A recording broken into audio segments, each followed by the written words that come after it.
será realizada pelo Dr. Tadeu, que quer se acompanhar também.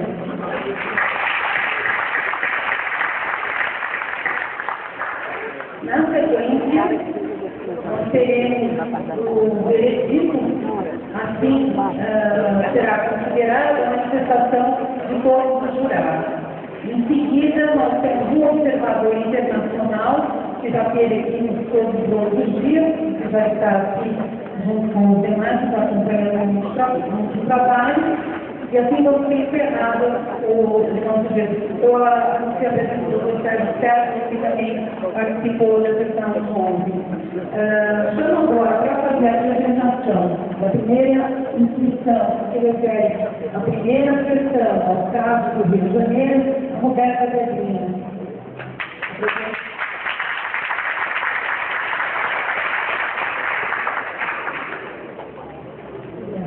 Roberta, por favor, com 2 minutos. Eu vou ter que controlar a música.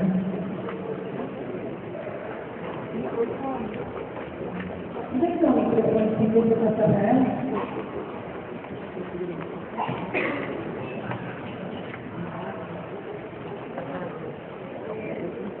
Informam a todos que o julgamento da sessão final está sendo transmitido online pelo site do Tribunal Popular.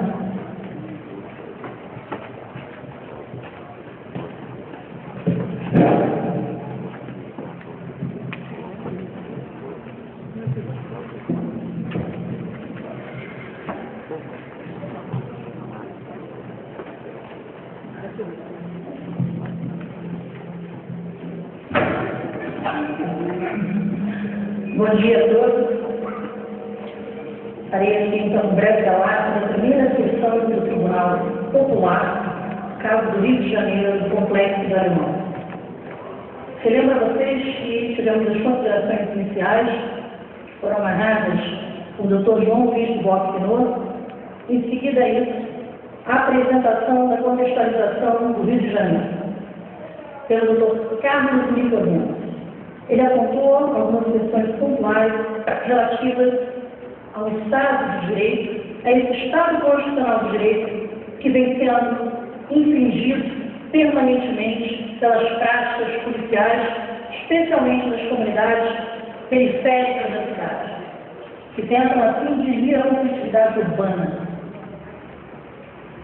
O Caveirão foi ainda apontado como um dos blindados mais letais até então perpetrando operações na cidade.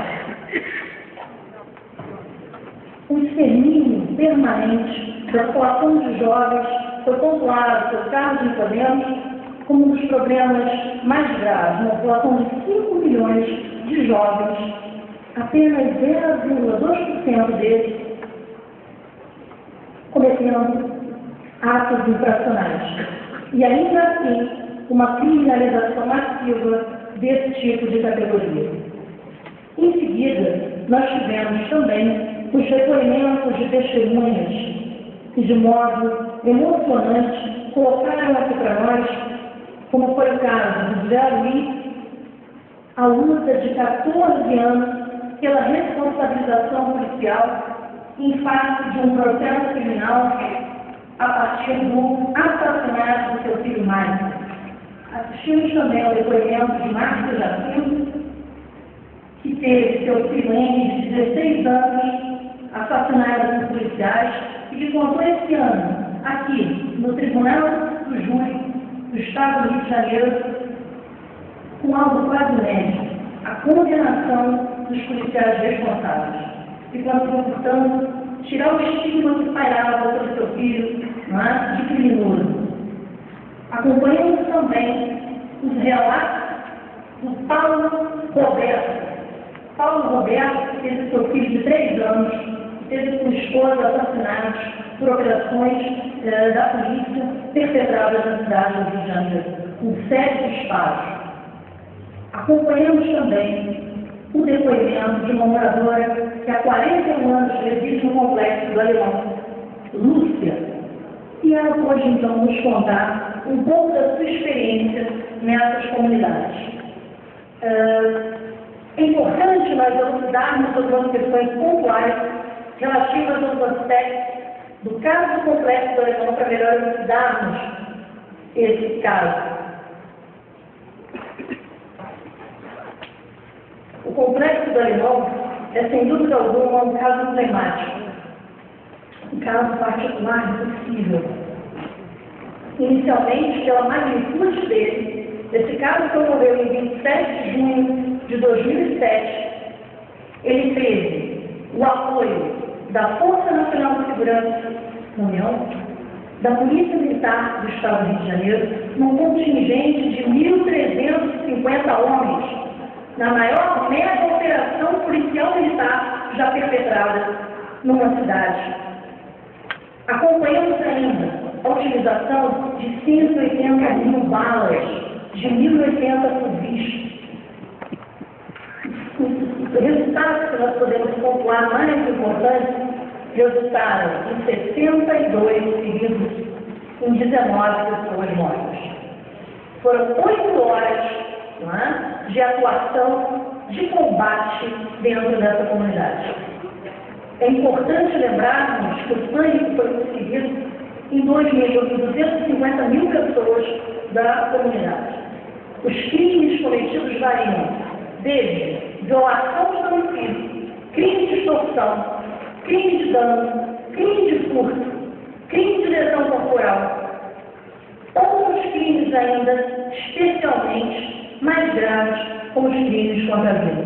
Os homicídios ficaram impunes. Todos esses crimes aconteceram em nome da segurança pública, em nome da manutenção da ordem.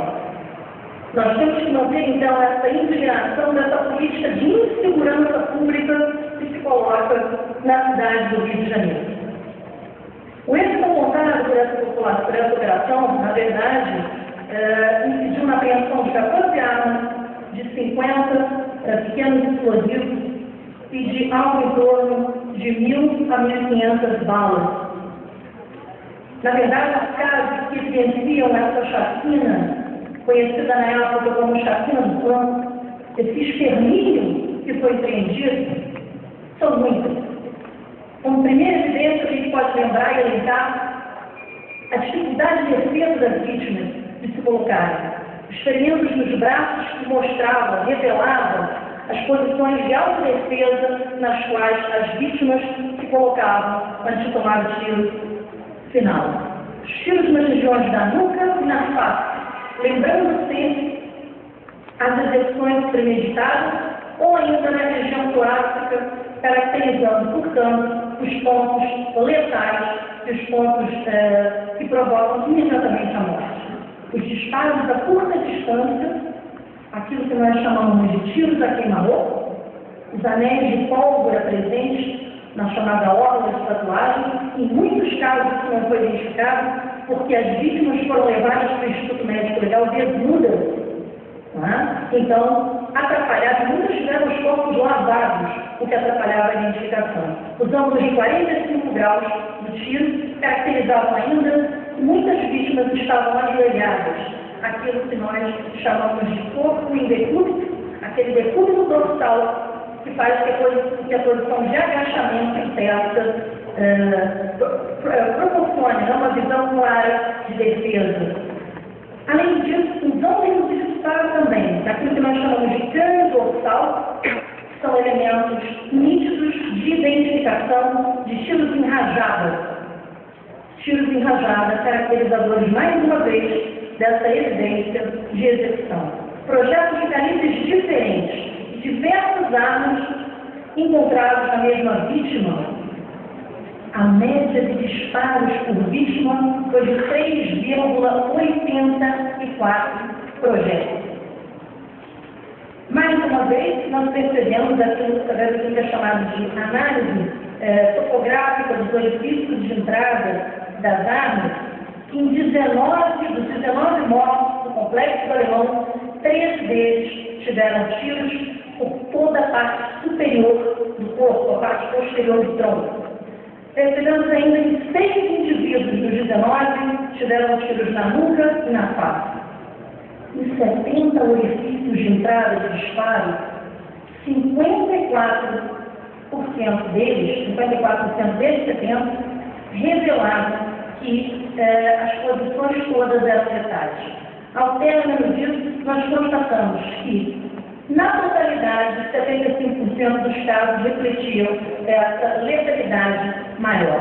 Com relação à perícia, vale ainda apresentar sinteticamente, na perícia realizada pelo Instituto Médico Legal, Instituto de Criminalística Carlos Zébro, que lesões apresentadas foram descritas de modo superficial, então meramente mencionadas.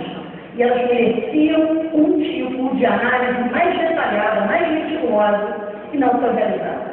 Respostas aos quesitos foram tidas como padronizadas ou então extremamente reticentes. Não entraram no mérito na profundidade que deveria ser vislumbrada. Ausências de fotografias constaram também na apresentação final dos trabalhos da perícia, a omissão dos detalhamentos, a omissão de informações. Os laudos não seguiram de modo algum os protocolos de recomendação para casos de execuções sumárias, arbitrárias e extrajudiciais. A preservação do lugar de crime não aconteceu também dentro da perícia, o que é muito grave, já que os corpos foram lavados, mudados de lugar, os fluidos, os tecidos, todos estavam transformados para serem avaliados pela perícia. Não houve sequer perícia das armas dos policiais que perpetraram os disparos. E, por fim, ainda, a falta de vontade política para a investigação dos casos dentro da polícia, o que revela mais uma vez o corporativismo presente na instituição e a falta de vontade política do Ministério Público para levar adiante notícias crimes que foram recebidas. São algumas questões que devem ser pontuadas nesse sentido. A acusação, realizada pelo Dr. João Tancredo, estabeleceu uma questão interessante, pontual. Nós, no Brasil, somos os campeões em chacina, em todo o mundo, aqui no Brasil, né? Além disso, ele falou que não é só a polícia também, né, que comete essas violações dos direitos humanos. A gente assiste isso por parte do Poder Judiciário, por parte do Poder Executivo, enfim, uma difusão disso por toda a sociedade. E algumas recomendações, portanto, foram levantadas pela acusação, que acima de tudo afirmou desejar sempre a vida e não a aplicação de pena de morte, que apontou que dos 19 mortes, 5 deles receberam tiro a queima-roupa. A ocupação ressaltou também a nossa acusação que ela continua no complexo do Alemão e os números de mortes continuam crescendo ainda mais. O Alemão inaugurou agora uma nova fase de segurança pública. Né? Antes das chacinas, elas ocorriam às escuras, no período da madrugada. Agora não, elas acontecem às claras, são televisionadas numa caça, num extermínio que nós assistimos cotidianamente. Falta independência do Instituto Médico Legal, uma restrição à atuação da Justiça Militar, que deve, na realidade, atuar através de uma jurisdição, sim, da Justiça Comum, uma expansão da Justiça Comum. E, além disso, algumas proposições no sentido de melhoria das condições do policial, aumento dos salários policiais, se retirar programas de implantação que se retire o policial que cometeu operações, participou de operações com desfecho morte das ruas, acompanhamento psicológico, etc. A defesa, por fim, ela foi empreendida aqui pela companhia Marginal Teatro, onde efetuou aqui o santo do boxe. Né? Em seguida, apontou todo o discurso, acompanhando os estilos do senso comum. E, por fim, a presidência fez, então, a sua fala de encerramento, ressaltando a questão que devemos estar sempre atentos das violências perpetradas durante o cotidiano, né? A cada momento. Ressalto para vocês, nessa linha de encerramento, a importância de não naturalização da barbárie, desses governantes letíferos que conduzem o extermínio à nossa população. A política de insegurança pública que se coloca, daquilo que o Miro Batista chama de política criminal com derramamento de sangue, da criminalização dessa nossa juventude pobre por drogas. Na medida em que o traficante tornou-se uma categoria fantasmática, o traficante de drogas virou inimigo público número 1, aquilo que os autores reconstrói historicamente, diz que são os hostis na sociedade, em nome desse discurso de criminalização e inimigo público do Estado número 1, vale tudo. e a sociedade acaba legitimando. Esse indivíduo, nós assistimos a isso, a esse indivíduo disponibilizador de uma substância entorpecente, como era chamada droga, né? Até então, pela Lei 63.876, ele é mutilado, ele é habilitado, ele é executado, sem poder sequer se submeter a um processo, a uma investigação policial, a uma acusação, a uma defesa, sequer uma ampla defesa, a um julgamento e até uma possível condenação e um possível cumprimento de pena. Todas essas etapas são eliminadas, ele imediatamente já é punido e executado com a pena de morte. Eu diria a vocês que somente uma razão sim, entorpecida, é capaz de criar um modelo de política de segurança pública que prime pela insegurança absoluta. Somente uma razão entorpecida pode, em nome da paz e da ordem, conduzir o caos só a comunidade do Complexo do Alemão a 250 mil moradores. Somente uma razão entorpecida, sem dúvida alguma, pode, em nome da preservação da saúde pública, no combate ao tráfico de drogas, em nome do bem-estar coletivo, produzir a morte. Somente sim, uma razão entorpecida pode organizar o Estado para matar. Deixo agora com vocês que devem ser lembrados os nomes dos nossos 19 mortos na operação do Complexo do Alemão. Rafael Bernardino da Silva, morto aos 20 anos. Pablo Alves da Silva, morto aos 15 anos. David de Souza Lima, morto aos 14 anos. Paulo Eduardo dos Santos, morto aos 18 anos. Geraldo Batista Ribeiro, morto aos 41 anos. Jairo César da Silva Caetano, morto aos 28 anos. Bruno Viana, morto aos 22 anos. Kleber Mendes, morto aos 36 anos. Bruno Rodrigues Alves, morto aos 21 anos. Emerson Goulart, morto aos 26 anos. Anderson Gana, morto aos 27 anos. Marcelo Luiz Madeira, morto aos 27 anos. Valdomiro Santos Silva, morto aos 29 anos. Alessandro José de Almeida, morto aos 34 anos. Bruno Paulo Gonçalves, morto aos 20 anos. Luiz Eduardo Severo, morto aos 28 anos. José da Silva Farias, morto aos 18 anos. Rafael Marcos Siqueira, morto aos 26 anos. Maxwell Vieira da Silva, aos 17 anos. Que reflitam sobre isso nossos jurados e a sociedade. Obrigada.